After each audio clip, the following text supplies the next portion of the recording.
la reine Mini-Mini. Il était une fois un tout petit château dans un arbre perché. C'était une reine minuscule qui y habitait.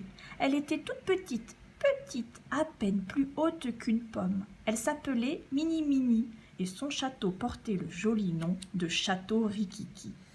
La reine Mini-Mini était souvent un peu triste. Personne ne faisait vraiment attention à elle. On lui faisait bien une petite place à la table de ses grandes majestés, entre la salière et le poivrier, mais souvent on l'entendait murmurer de sa toute petite voix « Je m'ennuie un petit peu ». Parfois même, elle pleurait quand de grands imbéciles l'appelaient Reine Minus Minus ou bien Sa Majesté Microbe.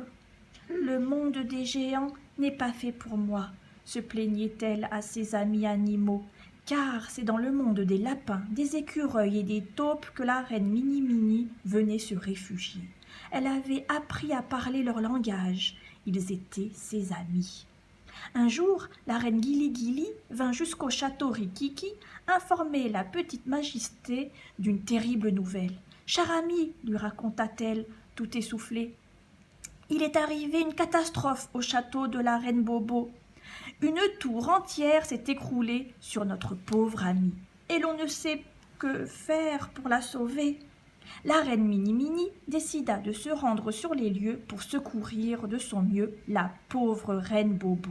« Que venez-vous donc faire ici ?» s'inquiéta le roi Miam-Miam en apercevant la minuscule majesté. « Vous n'êtes même pas assez musclé pour soulever un caillou, et vous risquez de vous faire écraser. » Mais la reine Mini-Mini avait sa petite idée pour sauver la pauvre reine. Elle passerait par là où personne d'autre qu'elle ne pouvait passer, entre les grosses pierres du château écroulées. « N'y allez pas !» supplia la reine Bisou-Bisou. « S'il vous arrivait malheur, cela me briserait le cœur. »« Vous risquez gros, petite reine !» insista le roi Miam-Miam. La reine Mini-Mini avait son petit caractère. Elle n'aimait pas qu'on lui dise ce qu'elle devait faire, et elle partit toute seule à l'aventure, au plus profond des entrailles du château. Il y avait là d'innombrables dangers, des chauves-souris, des rats, une énorme araignée. Mais la reine Mini-Mini était très courageuse, et à ces grosses bestioles, elle savait parler. C'est alors qu'elle croisa une souris, qui s'appelait Sophie, et qui était bien étonnée d'entendre la petite reine parler son langage.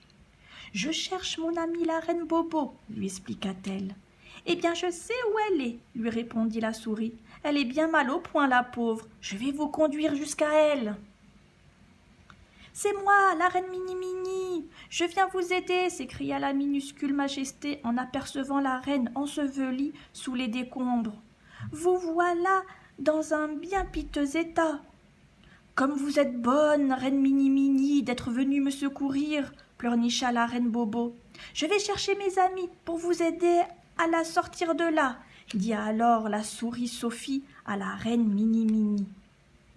Et toute une troupe de petites souris se mit au travail pour dégager un passage à ses majestés. Il fallut beaucoup de petits pansements à la reine Mini-Mini pour soigner tous les gros bobos de la pauvre reine.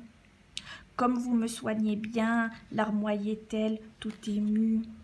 Et voilà comment la reine Bobo fut sauvée par la reine Mini-Mini.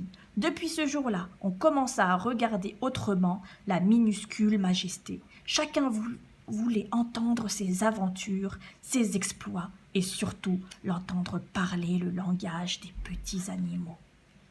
On la trouvait tellement adorable, si passionnante, si courageuse, qu'il n'y avait pas un banquet, pas une fête où elle n'était invitée.